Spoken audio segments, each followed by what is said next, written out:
Today we are going to do a demo of professional knife sharpening on a 1x30 using the edge trailing method and these two Victorinox knives.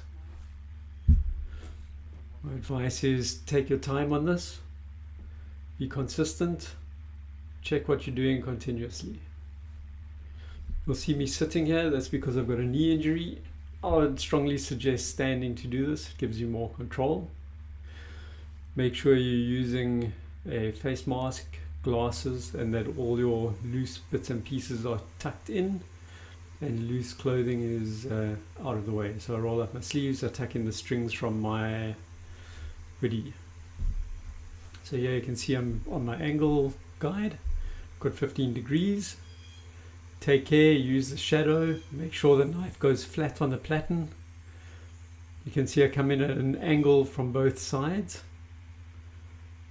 Here you'll see like this. This is to avoid hitting the handle on the belt, but you still have to make sure the knife goes down flat. Otherwise you risk either hollowing out the section in front of the heel or you risk rounding the heel up, both of which are pretty undesirable. These knives weren't in too bad condition, so it's basically 2 passes each on the 120 Cubitron, and I've got a full consistent burr all the way. Both of these knives have got a little bit of rounding over on the tips, so a quick touch up from the back down just to create that tip, and then a little bit of round over, get rid of that burr on the side.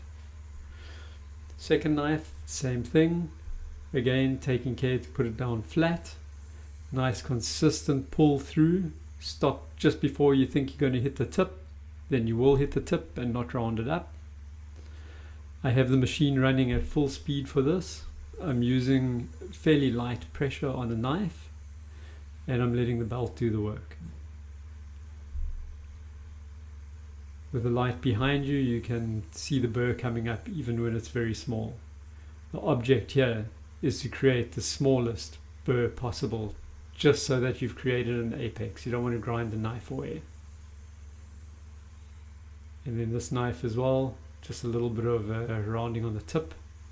You can see I'm looking what I've been doing. It's very important. So quick touch up on there and we've got nice pointy tips. At this point the 1x20 comes off, the 120 Cubitron, and a Trizac a30 goes on. This step, now that the bevels are ground in, will refine the scratch pattern so they're a little bit smoother, and it'll reduce the burr significantly.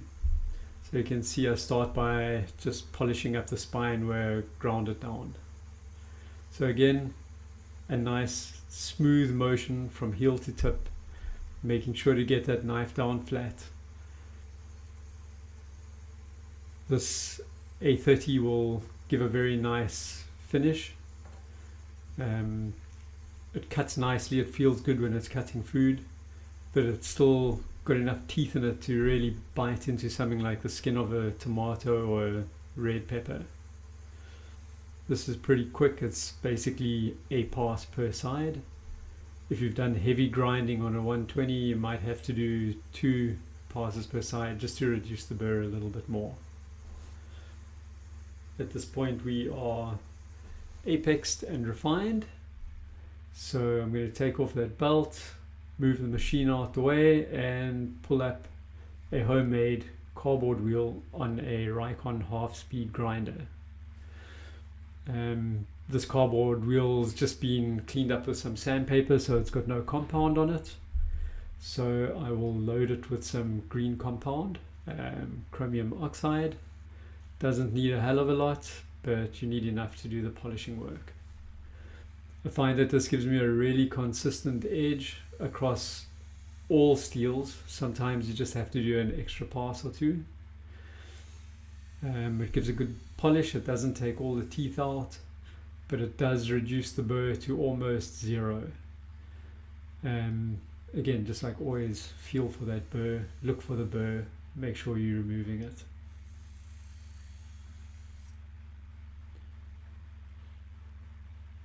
When I'm doing this, I am doing my best to line that bevel up on the wheel so that I match the angle as closely as possible to what I've done on the belt.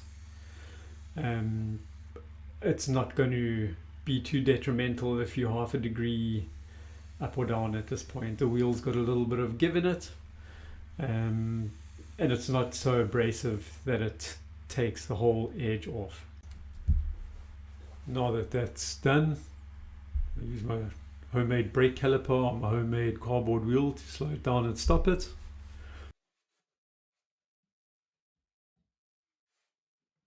Pull 1x30 back, and we do the final steps with a clean felt belt. This is also done at high speed. The edge angle is also more or less matched. Again, it doesn't really matter if you're a little up, as long as you get that apex. I say the belt's clean, but really it's got a little bit of green compound on from the residue left on the knives. I do clean that residue off the knives afterwards with a bit of rubbing alcohol and then some hot soapy water.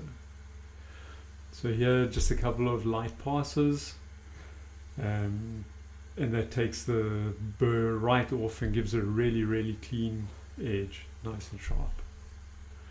And that is how you do sharpening on a 1x30 edge trailing. Nice and easy. And now we will be finishing up with the stropping, and we will do a quick paper cut test. In the paper cut test, you're looking for a good clean cut. You're listening for any catches or louder noises that might indicate a burr or a chip that's been left in the edge. And you're also just checking that it's sharp enough to perform a few basic things, like cutting easily through the side of the paper. Tip must be sharp, and when you slice down, it should be buttery smooth. These knives are both very, very sharp, very clean edges, ready to go home and work in the kitchen.